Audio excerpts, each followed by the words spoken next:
रात का समय था। भीमा अकेला जंगल के रास्ते से होता हुआ सुंदर नगर जा रहा था कि उसकी नज़र नीम के एक प्राचीन पेड़ पर पड़ी, जिसकी लंबी लंबी शाखाएं जमीन से टकरा रही थी। उसे देखकर भीमा अपने आप से बोला,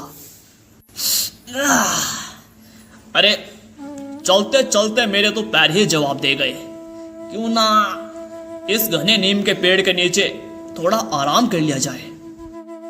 भीमा उस पेड़ के नीचे बैठने ही वाला था कि तभी उसके कान में एक आवाज टकराई। उसने देखा कि उसी नीम के पेड़ पर एक भयानक सा उल्लू बैठा हुआ है, जो उसे ही घूरे जा रहा था। उस उल्लू ने उससे कहा, मेरा नाम उल्लू है। इस पेड़ के नीचे बैठने से पहले तुझे मेरे एक सवाल का जवाब देना होगा। भीमा ने जब यह देखा कि एक उल्लू एक इंसान की भाषा में बात कर रहा है तो वह घबरा गया। अरे ये क्या देख रहा हूं मैं? अरे भाई, तुम तो एक उल्लू हो, तुम इंसानी भाषा में बात कैसे कर रहे हो? इस बात से तुझे क्या लेना दड़ियल? मेरा एक सवाल है, अगर तुम इसका जवाब दे देते हो तो उसके बदले मैं तुझे सोने चांदी के खजाने का पता बता दूंगा, और अगर तुम मेरे सवाल का जवाब नहीं दे पाए तो मैं तुम्हें यहीं पर पत्थर की मूर्त बना दूंगा। भीमा उस उल्लू की बात सुनकर डर गया। उसने वहां से भागने की कोशिश की, लेकिन वो खुद को वहां से हिला भी नहीं पा रहा था। अरे ओ दड़ियल इंसान, अब तुम यहां से तभी जा पाओगे जब तुम मेरे सवाल का सही सही जवाब दे पाओगे। भीमा अपने डर को काबू करते हुए बोला, ठीक है भाई, पूछो। तो फिर सुनो, सवाल ये है, एक तरफ तुम्हें एक हीरे से भरा हुआ जंगल दिया जाए और वहीं दूसरी तरफ तुम्हें एक दूसरा जंगल दिया जाए जो अंधेरे से भरा है, तो तुम बताओ, इन दोनों जंगलों में से तुम कौन सा जंगल लेना पसंद करोगे? अरे भाई, मैं तो तुम्हें बहुत होशियार उल्लू समझ रहा था। ये सोच रहा था कि पता नहीं तुम कितना कठिन सवाल पूछोगे, पर तुम तो लुल्लू हो, इतना आसान सा सवाल पूछा। अरे जाहिर सी बात है, मैं हीरो से भरा हुआ जंगल लेना पसंद करूंगा। और क्या, अपनी तरह लुल्लू समझा है क्या?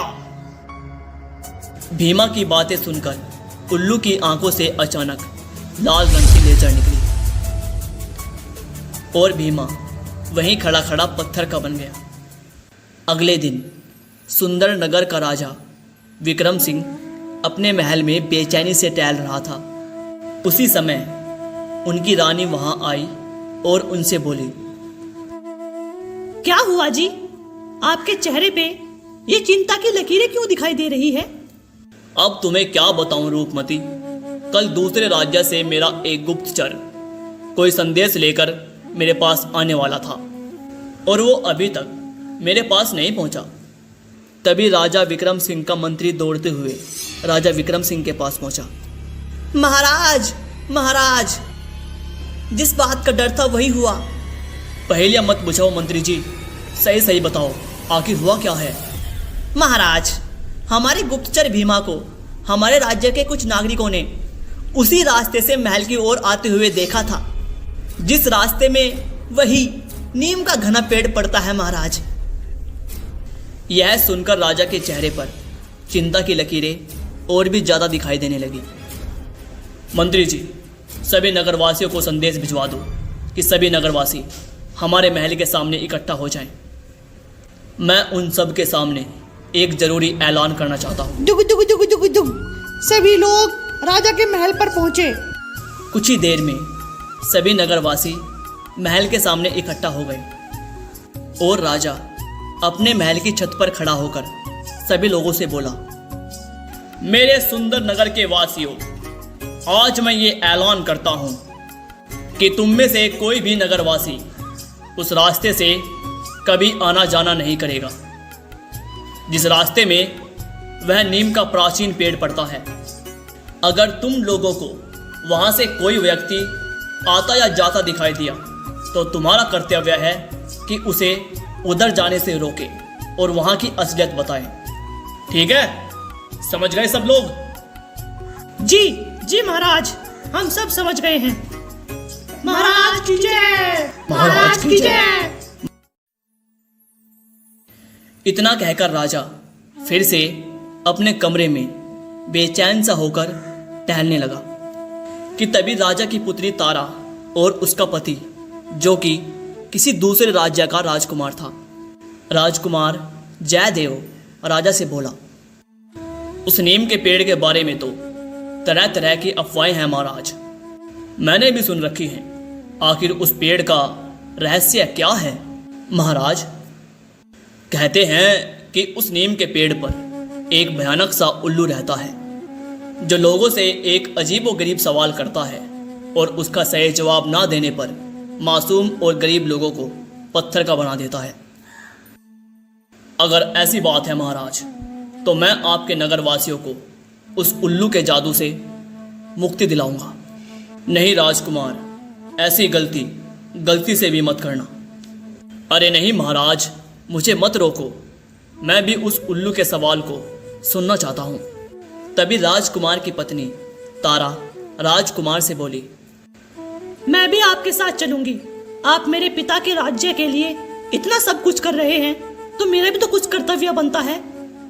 राजकुमार सहदेव अपनी पत्नी तारा को लेकर दोपहर के समय उसी प्राचीन नीम के पेड़ के पास पहुंच जाते हैं। राजकुमार ने देखा कि उस पेड़ के पास एक बहुत ही सुंदर सा तालाब था और तभी राजकुमार को उस तालाब में कुछ पत्थर की मूर्तियां तैरती हुई दिखाई दी। राजकुमार अपनी पत्नी तारा से बोला, मुझे लगता है ये वही निर्दोष मासूम इंसान है जिन्हें पत्थर का बना दिया गया। राजकुमार ने इतना बोला ही था कि तभी राजकुमार के कानों में उसी उल्लू की आवाज टकराई।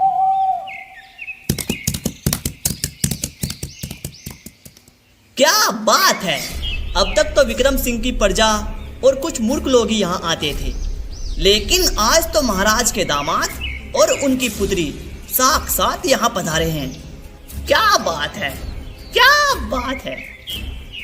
मैंने सुना है तुम यहाँ से निकलने वाले यात्रियों से एक अजीबोगरीब सवाल पूछते हो और उसका जवाब सही न देने पर उसे पत्थर का बना देते हो।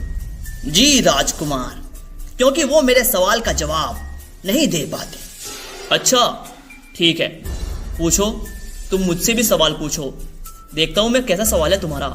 बड़े निडर हो राजकुमार, मुझे लगता है तुम्हें खुद पर कुछ ज्यादा ही भरोसा है। उस जादुई उल्लू ने राजकुमार और तारा से वही सवाल किया जो वो वहां से निकलने वाले यात्रियों से करता था। सवाल यह है राजकुमार कि एक तरफ तुम्हें एक हीरे से भरा हुआ जंगल दिया जाए और वहीं दूसरी तरफ तुम्हें एक ऐसा जंगल दिया जाए जो अंधेरे से भरा है। तुम बताओ कौन सा जंगल लेना पसंद करोगे? तारा आहिस्ता से अपने पति राजकुमार सहदेव से कहती है, ए जी, ये तो घना ही बेवकूफ उल्लू है। इतना आसान सवाल है, इसका जवाब तो आप बहुत आसानी से दे देंगे। जाहिर सी बात है, कोई भी इंसान अंधेरे से भरा हुआ जंगल क्यों चुनेगा? वो तो हीरों से भरा हुआ जंगल ही चुनेगा ना।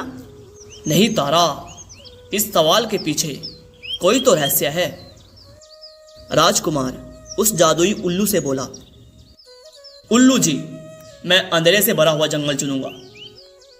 राजकुमार का जवाब सुनकर उल्लू चौंक पड़ा। हाँ, तुम पहले इंसान हो जिसने मेरे सवाल का सही जवाब दिया, लेकिन तुम शायद नहीं जानते, इस उत्तर के बदले में तुम्हें उस अंधेरे से भरे हुए जंगल में जाना होगा। मैं तुम्हारी बात का मतलब नहीं समझा। मैं भी जानना चाहता हूं कि उस अंधेरे से भरे हुए जंगल में आखिर है क्या। अचानक उस नीम के पेड़ पर एक रास्ता बन गया।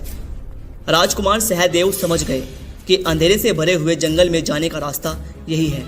राजकुमार सहदेव ने अपनी पत्नी का हाथ पकड़ा और सीधे उस रास्ते के अंदर चले गए। और कुछ ही देर बाद राजकुमार सहदेव और उसकी पत्नी ने खुद को एक बहुत ही घने अंधेरे से भरे हुए जंगल में पाया। उस जंगल के पेड़ एक राक्षस की भांति मालूम पड़ रहे थे। वो इतने विशाल और बड़े थे। ये कैसा जंगल है सहदेव? यहाँ पर तो अंधेरे के अलावा और कुछ भी नहीं है। क्या यहाँ पर सूरज नहीं निकलता? उसके बाद सहदेव और उसकी पत्नी के कानों में एक आवाज टकराई, जैसे कोई इंसान चिल्ला रहा हो। तारा, इस जंगल में हमारे अलावा भी यहाँ कोई और इंसान भी मालूम पड़ता है। हमें तुरंत वहां जाकर देखना चाहिए। लगता है उन्हें हमारी मदद की जरूरत है। राजकुमार सहदेव अपनी पत्नी के साथ उसी ओर चल दिया जिस ओर से वह आवाजें आ रही थी। कुछ देर बाद वो दोनों एक गुफा के बाहर खड़े थे और गुफा के अंदर जाने वाले गेट पर मोटी मोटी सलाखें लगी हुई थी और उन सलाखों के पीछे बहुत सारे लोग कैद थे। और जैसे ही भीमा की नज़र राजकुमार सहदेव पर पड़ी तो वो उन्हें देखकर चिल्लाने लगा, राजकुमार जयदेव, राजकुमार जयदेव, हमारी मदद कीजिए। मैं भीमा हूँ, मुझे यहाँ से निकालिए। अरे हाँ, तुम तो भीमा हो जिनका आज महाराज बेसब्री से इंतजार कर रहे थे, पर तुम यहाँ फंसे कैसे? उस जादुई उल्लू ने मुझसे एक सवाल पूछा और जैसे ही मैंने उसका जवाब दिया तो खुद को अचानक से इस गुफा में पाया और यहाँ इस गुफा में मेरी ही तरह बहुत सारे इंसान बंद थे। राजकुमार जयदेव ने जैसे ही अपनी तलवार से उन सलाखों को तोड़ने की कोशिश की, अचानक उन सलाखों में से बिजलियां निकलने लगी, जिनके करंट से राजकुमार सहदेव पीछे की तरफ गिर पड़े। ए जी, आप ठीक तो हैं? अचानक से वह गुफा गायब हो गई और साथ ही साथ वो सारी आवाजें भी। और राजकुमार जयदेव और उनकी पत्नी ने खुद को एक सुंदर से तालाब के किनारे पाया और उसी तालाब के किनारे एक बूढ़ी औरत गुमसुम चुपचाप बैठी हुई थी। उन दोनों को देखकर वह बूढ़ी औरत उदासी भरे लफ्जों में बोली, लगता है तुमने उन सलाखों को तोड़ने की कोशिश की होगी। तुम्हें कैसे पता? उन सलाखों को तोड़ने की जो भी कोशिश करता है वो यहीं पहुंच जाता है। दादी माँ, आखिर इन सब का रहस्य क्या है? कहते हैं बेटा कि एक समय में ये अंधेरे से भरा हुआ जंगल एक बहुत ही सुंदर जंगल हुआ करता था और इस जंगल में एक बहुत ही सुंदर रानी राज करती थी। लेकिन एक दिन एक तांत्रिक इस जंगल में एक बुरे इरादे से आया और उसके जंगल में आते ही सब कुछ खत्म हो गया। तुम्हें अगर बाहर निकलना है और उन सभी लोगों को आजाद कराना है तो तुम्हें उस तांत्रिक को खत्म करना होगा। तो मुझे बताओ दादी माँ, वो तांत्रिक कहाँ मिलेगा? यहाँ से कुछ ही दूर एक बहुत पुराना खंडर है। कहते हैं उसने अपनी पाप से भरी हुई दुनिया वहीं बसा रखी है। दादी माँ, आप चिंता मत करिए, मैं उसे खत्म कर दूंगा। बेटा ध्यान रखना, वो तुमसे एक सवाल करेगा पर तुम उसका जवाब मत देना, लेकिन तुम उससे एक ऐसा सवाल करना जिससे वो उस सवाल को हल करने में कुछ देर के लिए उलझ जाए और तुम्हें उसी मौके का फायदा उठाकर उस पर वार करना है। राजकुमार बिना देरी किए अपनी पत्नी के साथ उसी खंडर की ओर चल दिया।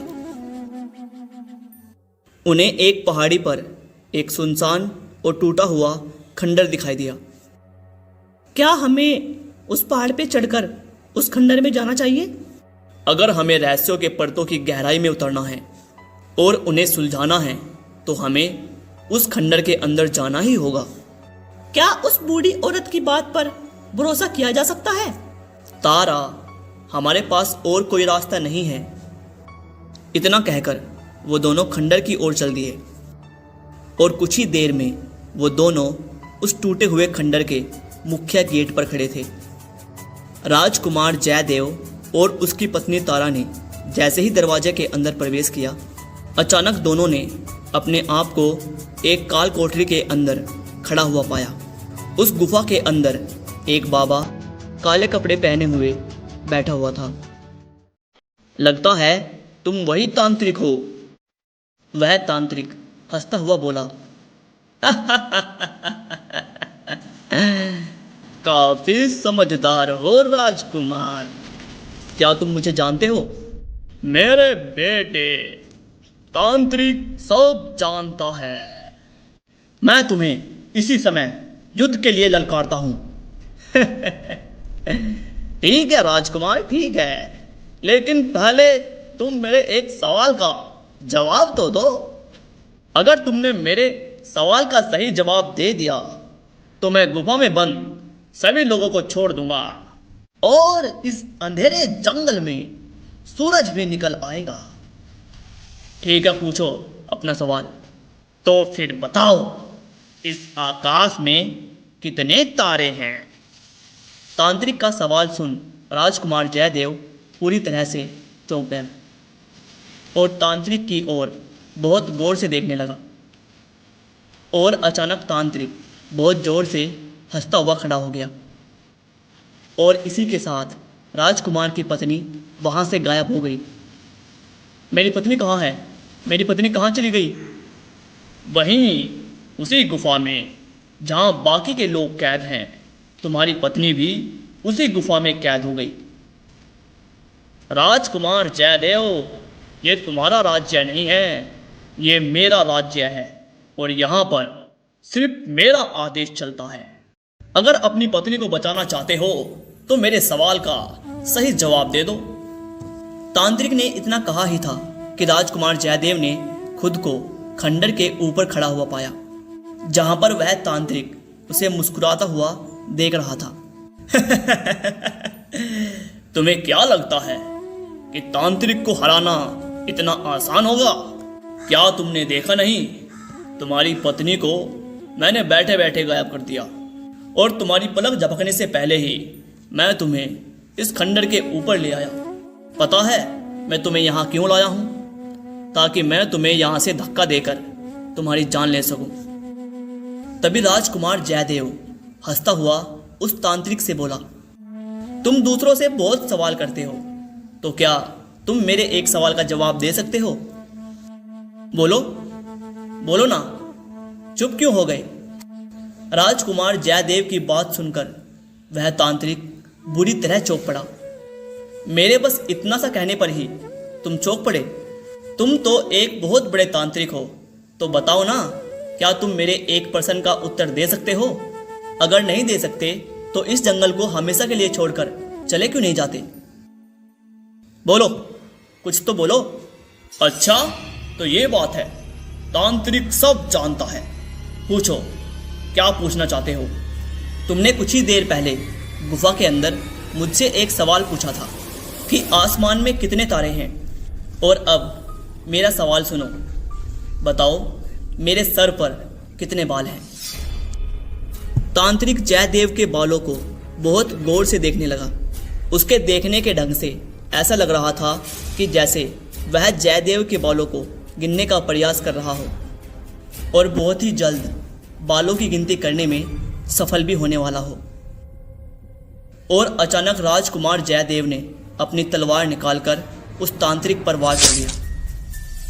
वार करते ही उस तांत्रिक के शरीर ने एक काली चील का रूप ले लिया और वह काली चील मर्द होकर वहीं गिर पड़ी। तभी राजकुमार जयदेव ने देखा कि उस खंडर के ऊपर सूरज निकल आया है और उस अंधेरे से भरे हुए जंगल ने भी एक बहुत सुंदर जंगल का रूप ले लिया। अगले दिन राजकुमार जयदेव ने स्वयं को उसी नीम के पेड़ के नीचे खड़ा हुआ पाया और इसी के साथ तारा और बाकी सभी लोग भी जो उस गुफा के अंदर कैद थे सब आज़ाद हो चुके थे।